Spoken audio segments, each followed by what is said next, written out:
वंदे मातरम। आप सभी का नेटवर्क 10 में स्वागत है। आज नेटवर्क 10 के इस खास कार्यक्रम चर्चाएं खास में हमारे साथ सभी खास मेहमान जुड़ेंगे।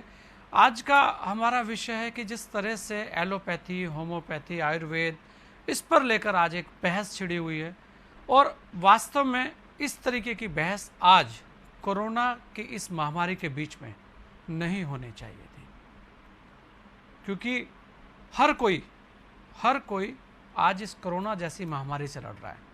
डॉक्टर कोई भी हो, चाहे वह आयुर्वेद डॉक्टर हो, होम्योपैथिक डॉक्टर हो, हमारा एलोपैथिक डॉक्टर हो, सभी लोग इस लड़ाई में सहयोग कर रहे हैं।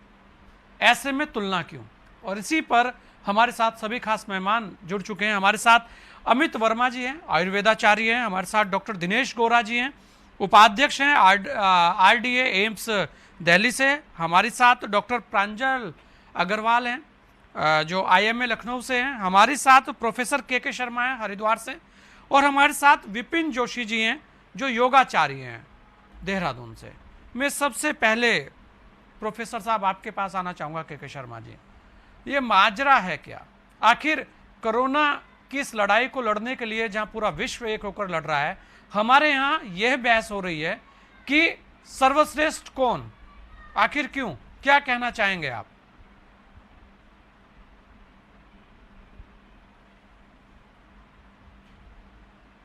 तरह सुनाई दीजिए, कनेक्ट नहीं हो रहा है जी। प्रोफेसर साहब, मेरी आवाज आ रही है आपको? मुझे पूरी तरह सुनाई दीजिए जी। मेरी आवाज आ रही है अभी आपको?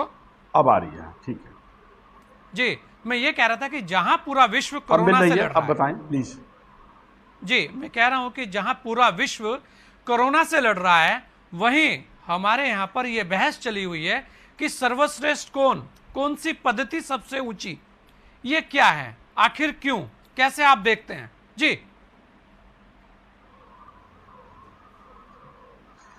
एक्चुअली हमारे यहाँ भारतवर्ष में एलोपैथी, आयुर्वेद पैथी, होम्योपैथी और बहुत सारी पैथियां काम कर रही हैं जी। बिल्कुल, और हर पैथी है, की अलग अलग सीमाएं जी। तो हर पैथी की अपनी सीमाएं हैं। तो ऐसे में विवाद न बना करके हमारा उद्देश्य एक होना चाहिए कि हमारा रोगी या हमारे भारतवर्ष के अंदर कोरोना इस समय जो महामारी फैली हुई है, इससे हम अधिक से अधिक रोगियों को इस व्याधि से, इस बीमारी से कैसे मुक्ति दिला पाएं। तो ये इस झंझट में या झगड़े में जाना बहुत युक्त नहीं है कि कौन सी पैथी श्रेष्ठ है।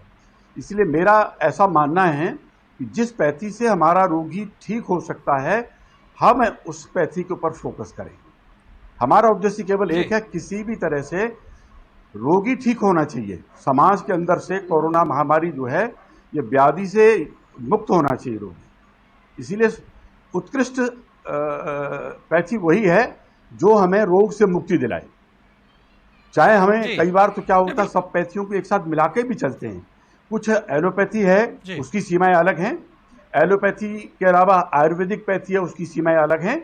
तो हमें इस पर विश्वास करना चाहिए कि रोगी रोग मुक्त हो। बस सबसे पहला एक सूत्री कार्य करना है। नहीं, बिल्कुल, और होना भी चाहिए। और ये तो एक उस व्यक्ति की भी अपनी चॉइस है कि वो किसी भी जगह जाकर अपनी दवाई को ले सकता है, उसको जो अच्छा लगे जैसे करे। ऐसे में बहस क्यों? हमारे साथ योगाचार्य विपिन जोशी जी भी हैं। विपिन जोशी जी, अगर आप देखें, आप तो योग कराते हैं, योग करते हैं, बहुत सारी चीजें हैं, लेकिन क्या आदमी योग करने के बाद बीमार नहीं होता? क्या ऐसा कहीं है कि अगर आप परमानेंट योग करेंगे तो आपको कोई बीमारी घेरेगी ही नहीं, आप बिल्कुल एकदम पूर्णतः स्वस्थ रहेंगे? यह तो हो सकता है कि योग करने से आपकी इम्यूनिटी बहुत अच्छी रहे, यह भी हो सकता है कि योग करने से आपके ऊपर बहुत ज्यादा कोई सी चीज का असर ना हो। क्या कहेंगे आप? और इस तरीके की बहस के लिए भी आप क्या कहेंगे? देखिए, सबसे पहले तो आपके लोकप्रिय चैनल के माध्यम से सभी लोगों को बुद्ध पूर्णिमा की बहुत बहुत बधाई, शुभकामनाएं और मंगल कामनाएं हैं। इस समय जो एक बहस छिड़ी है, विशेषकर योग ऋषि स्वामी रामदेव जी और IMA के बीच में, ये इस समय की देशकाल परिस्थिति के अनुसार बहुत ही दुर्भाग्यपूर्ण है मैंने तो कल स्वामी रामदेव जी को पत्र भी लिखा और उनसे आग्रह किया, क्योंकि सबसे पहले मैं एक चीज़ आपसे इंगित करना चाहूँगा। देखिए, योग और आयुर्वेद में जो स्वामी रामदेव जी का योगदान है उसे नकारा नहीं जा सकता और उनका नाम हमेशा स्वर्णाक्षरों में लिखा जाएगा। और आप देखिए, उन्होंने विपिन जी, योग और आयुर्वेद को लिखा जाएगा पूरे विश्व में। उन्होंने एक नई पहचान दी है, इस बात में कोई दो राय नहीं है, न इस बात को कोई कह रहा। वर्तमान की स्थिति तो यह है कि इस वक्त कोरोना जैसी महामारी के बीच में इस तरीके की जो बहस हो रही है वो क्यों? जी जी जी, लेकिन उसका जो दूसरा पक्ष है, इस समय जो हमारे डॉक्टर साहिबान हैं, चाहे वो हमारे आईएमए से जुड़े डॉक्टर हों या किसी भी पैथी से जुड़े डॉक्टर हों, और उसके अलावा जो पूरा मेडिकल स्टाफ है, ये इस समय साक्षात भगवान का दूसरा रूप इस धरती पर है। तो किसी भी शर्त पे ये देश जो है, इनका अपमान, इनके प्रति किसी भी प्रकार से कोई गलत शब्दों को इस समय नहीं सहन कर सकता है। क्योंकि आप देखिए किस तरीके से पीपीई किट पहन करके हमारे डॉक्टर, हमारा मेडिकल स्टाफ 24 घंटे जो है सेवा कार्यों में लगा है, और जिस अनुपात में यहाँ पे ये दूसरी प्रचंड लहर आई, उस अनुपात में जो डॉक्टरों की सेवा है वो अनुकरणीय है, सराहनीय है, और उनका मनोबल बढ़ाने की इस समय जरूरत है। मैं आपके चैनल के माध्यम से भी सारे डॉक्टर्स को, सारे मेडिकल स्टाफ को बहुत बहुत नमन करता हूं, प्रणाम करता हूं, उनकी हौसला अफजाई करता हूं। वो जो सराहनीय कार्य कर रहे हैं वो लगातार करते रहें। इस समय मैंने स्वामी जी से भी निवेदन किया है कि जो भी विवादित उनके कोई भी वीडियो, उनके संदेश जो सोशल मीडिया पे है, उनको तुरंत हटाया जाना चाहिए। दूसरा, उन्हें कोई भी ऐसा पत्र या संदेश प्रेषित नहीं करना चाहिए जिससे किसी प्रकार का विवाद हो। और इस समय जरूरत है नेशन फर्स्ट की भावना के साथ सब लोग कंधे से कंधा मिला करके राष्ट्र हित में और रोगियों के हित में सारी पैथियां मिलकर के, क्योंकि आपका एक प्रश्न था कि जो व्यक्ति योग करता है वो बीमार नहीं हो सकता, वो बीमार हो सकता है। अगर हम बात कोरोना की ही करें तो कोरोना एक संक्रामक बीमारी है, ये किसी को भी हो सकती है। जो भी व्यक्ति लापरवाही बरतेगा, ये जरूर है कि योग वाले को उसका क्योंकि इम्यूनिटी उसकी सही होने के कारण दुष्प्रभाव कम हो सकता है, लेकिन अगर योग वाला व्यक्ति ये दावा करे कि मेरे को कोरोना हो ही नहीं सकता, मुझे लगता है कि ये ठीक नहीं है। क्योंकि देखो, बीमारी तो किसी को भी हो सकती है, लेकिन ये है जो व्यक्ति योग करेगा उसका इम्यूनिटी सिस्टम सही होने के कारण, रोग प्रतिरोधक क्षमता उसकी मजबूत होने के कारण वो उससे मुकाबला कर लेगा और जल्दी उभर के आएगा। आपने देखा भी होगा इस कोरोना संकट काल में बहुत से लोगों ने, लाखों संख्या में लोगों ने योग और आयुर्वेद के माध्यम से अपने को क्योर भी किया। और जब कोरोना के बाद मरीज घर आ रहे हैं उसके बाद भी योग और आयुर्वेद का सहारा ले रहे हैं। आज हर डॉक्टर, आप किसी भी टीवी डिबेट में जाइए, चाहे वो एम्स के डॉक्टर हों, चाहे वो मैक्स के डॉक्टर हों, चाहे वो किसी भी अस्पताल के डॉक्टर हों, और विशेषकर जो वहां के विशेषज्ञ हैं, आपको योग और प्राणायाम के लिए प्रेरित कर रहे हैं। इस समय तो पैथियों में तो लड़ाई है ही नहीं, सारे डॉक्टर आपको योग और प्राणायाम करने के लिए कह रहे हैं। तो बिल्कुल, इसलिए मुझे तो लगता है ये भी जो भी बिल्कुल विपिन जी, बहुत अच्छी बातें आपने की और बड़े बेबाक आप सारी चीज़ों को बोल गए, और बहुत सारी चीज़ें हैं आपने स्वीकार भी की, अच्छा लगता है। और बहुत सारी चीज़ें हमारे साथ बहुत अच्छे अभी डॉक्टर्स हैं। मैं सबसे पहले डॉक्टर प्रांजल अग्रवाल आपके पास आना चाहूँगा कि आखिर इस तरीके की इस वक्त बहस क्यों हो रही है, जबकि ये अलग बात है, ठीक है, अब की बार तो मिलकर आयुर्वेद और एलोपैथी ने मिलकर जिस तरीके से लोगों की रक्षा की है उसे आगे बढ़ाना चाहिए था। हमें ये करना चाहिए था, कोशिश हमारी ये रहनी चाहिए कि आयुर्वेद को भी बढ़ावा मिले, और एलोपैथी अपनी जगह कार्य कर ही रही है, नए नए शोध वहां भी चल रहे हैं, यहाँ पे भी होने चाहिए। मेन जो सबसे मुख्य बात है वो तो हमारा जो मरीज है वो कैसे स्वस्थ हो सकता है, चाहे वो आयुर्वेद से हो, चाहे वो एलोपैथी से हो, और चाहे दोनों से मिलाकर कुछ ऐसा नया निकले उससे हो, उसमें बहस क्यों? कैसे आप देखते हैं और क्या कहना आप चाहेंगे? जी सर, इसमें बेसिकली पहले तो मैं आपको बताऊं कि ये आयुर्वेदिक वर्सेस एलोपैथी कुछ है ही नहीं। ये पूरी की पूरी एक्सरसाइज जो हो रही है आयुर्वेदिक और एलोपैथिक की, ये जो चल रहा है आजकल मीडिया में कि वर्सेस, ये है ही नहीं। ये सिर्फ और सिर्फ एक कथित बाबा के एक बयान पर, विवादित बयान पर पर्दा ढकने की एक साजिश हो रही है, और कुछ नहीं है, और कुछ भी नहीं है। आप इसको ऐसे माने, हमारे देश ने मान लिया है कि आयुर्वेद मतलब बाबा, बाबा मतलब आयुर्वेद। क्या बाबा से अगर जी। कोई विवाद है तो क्या वो आयुर्वेद से विवाद माना जाएगा? बिल्कुल भी नहीं। आईएमए ने, जी। उससे जुड़े हुए सारे एलोपैथिक चिकित्सकों ने, किसी ने भी आज तक ये बात नहीं कही कि कोई भी पैथी कमजोर है, कभी भी नहीं कही। जी। हम लोग, हमारे पास मरीज आता है, कहता है कि सर हमें बीपी की दिक्कत है, हम लोग नापते हैं, लगता है कि हाँ बीपी कुछ गड़बड़ है या डायबिटीज की दिक्कत होती है। सबसे पहले डॉक्टर्स पेशेंट को लाइफस्टाइल मॉडिफिकेशन एडवाइस करते हैं। उसको कहते हैं कि आप वॉक किया करिए, आप योगा किया करिए, आप अपना नमक कम करिए या शक्कर कम करिए। पहले लाइफस्टाइल मॉडिफिकेशन की बात होती है। जब लाइफस्टाइल मॉडिफिकेशन जहां फेल होता है, जहां लोग बहुत ज़्यादा भाग दौड़ की ज़िंदगी में चल रहे हैं, उनके पास समय नहीं है, तो फिर उनको अगर जीवित रखना है, बचाना है, उनके ऑर्गन्स पर कोई दुष्प्रभाव ना पहुंचे, तो दवाइयां लिखनी पड़ेंगी। और ये बात आज की डेट में कहना, जब कोरोना को 1.5 साल करीब हो चुके हैं, 2 लहर जा चुकी हैं, इन्हीं डॉक्टरों ने सबने मिलकर करीब 2.5 करोड़ से ज्यादा मरीज ठीक कर दिए। ठीक है, इतनी बड़ी आबादी वाले देश में अभी तक सबसे कम मॉर्टेलिटीज हुई हैं पूरी दुनिया के, अगर हम परसेंटेज ऑफ पॉपुलेशन के हिसाब से कैलकुलेट करें। उस स्टेज में आज आके इस तरीके का बयान देना और कुछ नहीं है, ये केवल एक व्यक्ति और उनकी कंपनी के द्वारा सुनियोजित पूरी तरीके से प्रोपेगेंडा है, सिर्फ इसलिए क्योंकि उनका पूरी तरीके से प्लान फेल हो रहा है। उनको लग रहा है कि लोग, अब उन्होंने एक इसी बीच अपने फायदे के लिए एक दवाई निकाली थी, अब वो दवाई कितनी ठीक है कितनी नहीं है वो इंटरनेशनल जर्नल में उसको पब्लिश करवाएं, किसने मना किया है? आज तक किसी डॉक्टर ने नहीं कहा कि बाबा रामदेव की दवा से आप ठीक नहीं होंगे, कभी भी नहीं कहा। सबने कहा कि हाँ नहीं बहुत अच्छा है, कोई दिक्कत नहीं है, जिसको जिस भी पैथी से फायदा होता है अल्टीमेटली मरीज ठीक होना चाहिए, वो लीजिए। हम लोग सब लोग होलिस्टिक अप्रोच पे काम करते हैं कि अगर मरीज को ऐसा लगता है कि हाँ उसमें कुछ नेचुरोपैथी की चीजें डाली जा सकती हैं, उसमें कुछ कई बार मरीज को कुछ नहीं होता है, हम लोग अगर वो कहते हैं हमको नींद की दिक्कत है, हम लोग सिर्फ इतना बता देते हैं कि आप सोने से पहले थोड़ा हल्का खाएं और जो है आप पानी से पैर धोने के बाद सोइएगा तो आपको नींद बेहतर आएगी और उससे लोगों को फायदा होता है। कई बार तो कोई पैथी काम नहीं करती तब प्लेसिबो थेरेपी काम करती है। आप सिर्फ मरीज को प्लेसिबो की तरह कोई भी चीज देते हैं और उस पर अगर साइकोथेरेपी आपने उसकी अच्छी कर दिया, वो मोटिवेट हो गया है, तो कई बार मरीज वैसे ही ठीक होता है। उसमें पैथी का विवाद तो कहीं है ही नहीं, ये सिर्फ उनके एक विवादित बयान पर चादर ढकने की कोशिश है और कुछ नहीं है जो मैं समझता हूँ। नहीं बिल्कुल प्रांजल जी, बहुत अच्छी बात, बहुत सारी चीज़ें आपने भी बताई। हमारे साथ अमित वर्मा जी भी हैं, आयुर्वेदाचार्य हैं, उनसे ही पूछ लेते हैं कि इस तरीके के विवाद की आवश्यकता क्यों पड़ी, आखिर क्यों जिस डॉक्टर को आज आम आदमी भगवान की तरह देख रहा है वहाँ फिर इस तरीके के विवाद कर कर आप क्या कहना चाह रहे हैं? क्योंकि देश के प्रधानमंत्री अमित जी लगातार, अमित जी देखिए, देश के प्रधानमंत्री डॉक्टरों के लिए अपील कर रहे हैं, कह रहे हैं कोरोना वॉरियर्स हैं, और बहुत सारे डॉक्टर आज हमारे बीच में भी नहीं रहे हैं। ऐसे में चाहे वो आयुर्वेदिक डॉक्टर हो, वो भी अपना फर्ज निभा रहा है, बहुत सारे लोग हैं। और अब की बार तो अच्छा ये रहा कि एलोपैथिक डॉक्टर भी आयुर्वेद का सहारा ले रहे हैं कि भाई आप घर पे ये भी कीजिए। किस लिए? कि देश की जो ये जनता है ये बची रहे।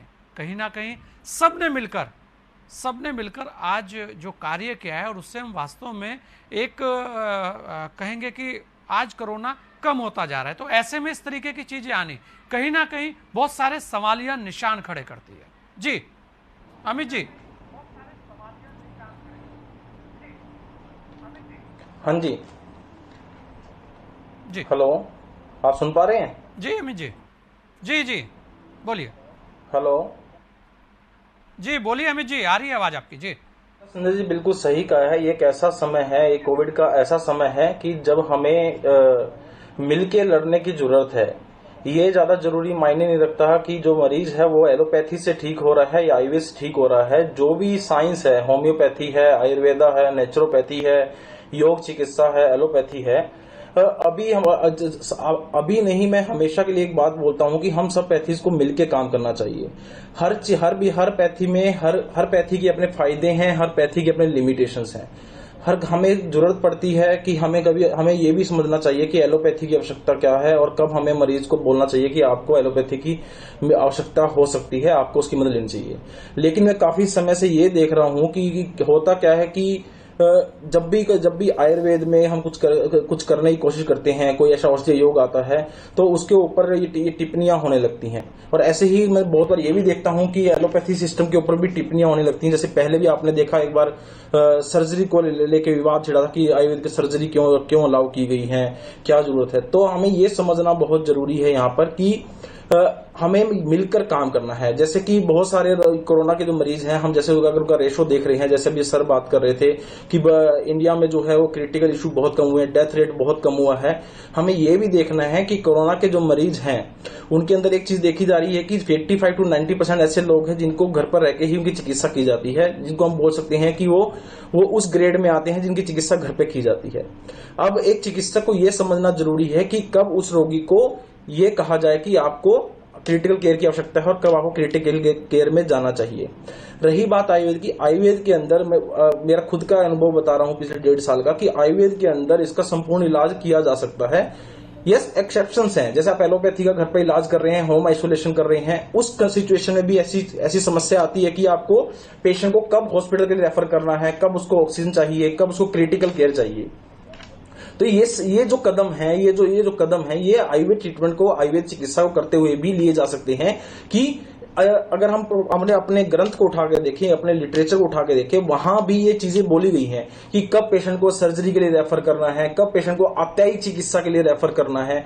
तो वो एक समझ होना जरूरी है। और इस समय हमारे भारत के लिए, इस कोविड से लड़ने के लिए सबसे ज्यादा जरूरी चीज यही है कि कैसे मिलकर इस बीमारी से लड़ा जाए।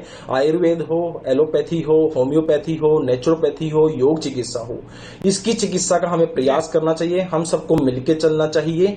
और सब पैथीज का एक इम्पोर्टेंट रोल है, जैसा कि अभी सर बोल रहे थे कि बहुत सारे हम भी लोगों को बोलते हैं कि आप पैर धोकर सोना चाहिए ठंडे पानी से, आपको नींद अच्छी आएगी, रात को हल्का खाना खाइए। तो इन सब चीजों का अगर हम समन्वय करके एक साथ सम्मिलित करके प्रयोग करें तो जरूर हमारे भारतीय जनता को, भारतीय लोगों को फायदा होगा और उनको बहुत अच्छा रिलीफ मिलेगा और हम इस महामारी से आसानी से लड़ पाएंगे।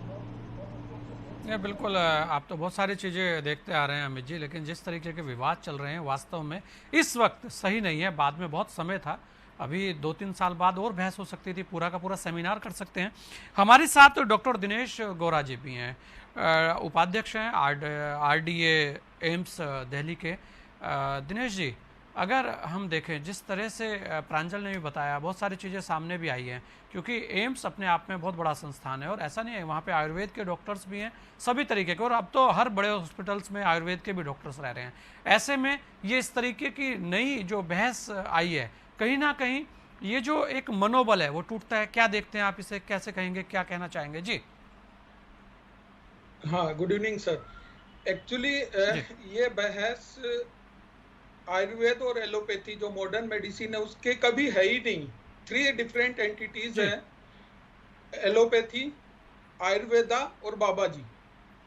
कोई पैथी कोई भी हो, उसको समझने के लिए अध्ययन और मेहनत करनी पड़ती है। आयुर्वेदा के लिए भी आपको समझने के लिए मेहनत करनी पड़ती है, तब जाके आप मरीज को ट्रीट कर पाते हैं।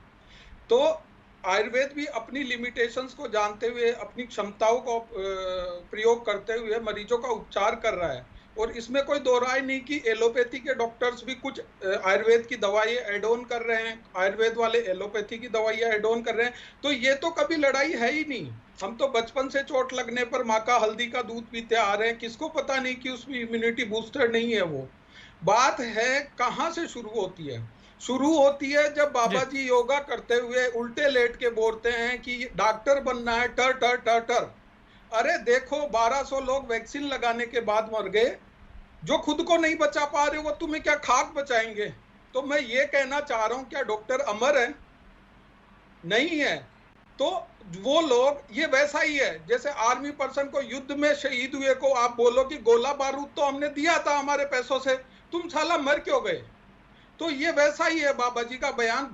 कई जो प्रेग्नेंट फीमेल रेजिडेंट्स डॉक्टर्स बच्चा पेट में लिए मरी है, आप मतलब सोच सकते हो कि उनके साथ काम करने वाले डॉक्टर्स पे क्या गुजरी होगी, जिन्होंने दिन रात उनके साथ काम किया है, उसके परिवार पे क्या गुजरी होगी। यहाँ उनका हौसला अफजाई करने की बजाय आप बोलते हो वो जो मर रहे हैं वो खुद को नहीं बचा पाए तो तुम्हें क्या बचाएंगे? आइए आईसीयू में 12 घंटे पीपीई पहनिए, एक दिन नहीं रोजाना पहनिए, और कब तक पहनोगे ये तुम्हें भी पता नहीं।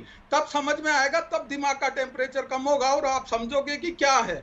दूसरा उन्होंने बोला ये स्टीरॉयड एंटीबायोटिक की डोज ठोक ठोक के, ऐसे इशारे करके टीवी पे बोलते हैं, डोज ठोक ठोक के रोहित सरदना जैसे पत्रकार और सैकड़ों लोग जिनको मैं जानता हूं इन्होंने मार डाला। They are murderers. मतलब ये जिन उनको लाखों लोग फॉलो करते हैं, ठीक है, लाखों लोगों में मैसेज आ रहा है कि डॉक्टर्स आर मर्डरर्स। मतलब क्या सोच दिखाना चाह रहे हो? एक तरफ कह रहे हैं वैक्सीन काम नहीं कर रही, इधर देश पूरा वर्ल्ड वैक्सीन बनाने पे रखा है। देश, ये इंडिया के लिए मतलब बहुत ही गर्व की बात थी कि इंडिया ने वैक्सीन बनाई, वरना इतनी हाई डोज में वैक्सीन इंपोर्ट करना अपने आप में कितना इकोनॉमिकली प्रॉब्लम होता, पर नहीं, वो चीज नहीं समझ रहे। उसके बाद वो कहते हैं कि विदाउट एनी डिग्री, कोई डिग्री नहीं चाहिए, विद डिविनिटी यानी दिव्य शक्ति है, विद डिग्निटी इज्जत के साथ मैं डॉक्टर हूं। अरे भाई, फिर क्या मतलब है एनएमसी का, क्या मतलब है सरकार का, संविधान का, कानून का? बन जाओ डॉक्टर, आ जाओ। अभी थर्ड वेव आने में है, टेक ओवर करो। कुछ डॉक्टर्स अपने घर से भी मिलना चाहते हैं, छोटे बच्चे हैं 2-2 साल के, वो उनको पहचानते भी नहीं है।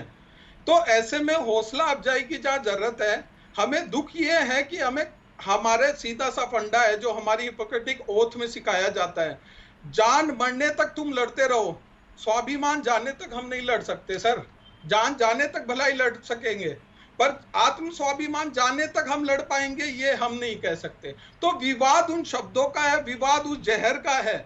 आयुर्वेद मतलब हम खुद जब पॉजिटिव हुए हैं तो हमने मतलब बाबा जी को कहने की जरूरत नहीं, प्योर नीम से गिलोय लेके हमने खाई है, तो वो बाबा जी नहीं बताएंगे। 1965 में जन्मे हुए बाबा जी 500 साल पुराने आयुर्वेदा और योगा को इतना वो अच्छा उनका कंट्रीब्यूशन है, उन्होंने योगा को वर्ल्ड वाइड किया है और नो डाउट उसका बेनिफिट है, पर मतलब किसका कंट्रीब्यूशन नहीं है? डॉक्टर से लेके एक एडमिनिस्ट्रेटिव सर्विसेज वाले से लेके नीम के नीचे बैठा हुआ मोची जो आपका टूटा हुआ सड़क पे जूता ठीक कर देता है, क्या उसका कंट्रीब्यूशन नहीं है समाज में? तो इसका मतलब ये नहीं है कि वो आग उगलेगा, जहर उगलेगा, ना डॉक्टर उगल सकता है, ना किसी पैथी को बदनाम कर सकता है। ये लड़ाई है, ये सारा है स्वाभिमान पे। उन्होंने आग उगल के 1200 डॉक्टर नहीं मरते तो हमें इतना दुख नहीं होता। दुख इस बात का है कि वो चले गए और पीछे से उनको शहीद तो बोलना दूर की बात है, उनको जहर का इतना बुरा उनको बोला जा रहा है। बिल्कुल बड़ी दुख की बात डॉक्टर है। दिनेश जी, आपकी पीड़ा बिल्कुल जायज़ है, और जो डॉक्टर्स हमारे बीच नहीं रहे वो शहीद ही हैं। और आज सभी डॉक्टरों को, और ये तो देश के प्रधानमंत्री भी कह रहे हैं, हर सरकार कह रही है, हर व्यक्ति कह रहा है कि उनके लिए सैल्यूट तो बनता है। और ठीक है, ये समय गलत था कहीं ना कहीं, क्योंकि बाबा रामदेव जी का भी बहुत बड़ा योगदान योग को लेकर रहा है, पूरे विश्व में उन्होंने एक पहचान दिलाई है। उनको भी कहीं ना कहीं अपने शब्दों को दोबारा से देखना चाहिए, सोचना चाहिए। आज देश को डॉक्टरों की जरूरत है, चाहे वो आयुर्वेदिक डॉक्टर हो, चाहे वो एलोपैथिक हो, और चाहे वो होम्योपैथिक हो। देखना चाहिए कि ये सब मिलकर काम करेंगे तो ही हम इस लड़ाई को जीत पाएंगे। ऐसे में इस तरीके के विवाद की कोई जगह नहीं होनी चाहिए थी। हम यही कहेंगे कि एक बार फिर सबको सोचना चाहिए। डॉक्टर आज की तारीख में हमारे लिए भगवान है, चाहे वो डॉक्टर किसी भी पैथी का डॉक्टर है, क्योंकि वो अपनी जान पर खेलकर हमारी जान बचाने के प्रयास कर रहे हैं। आज चर्चा खास में इतना ही। दीजिए मुझे इजाजत। जय हिंद।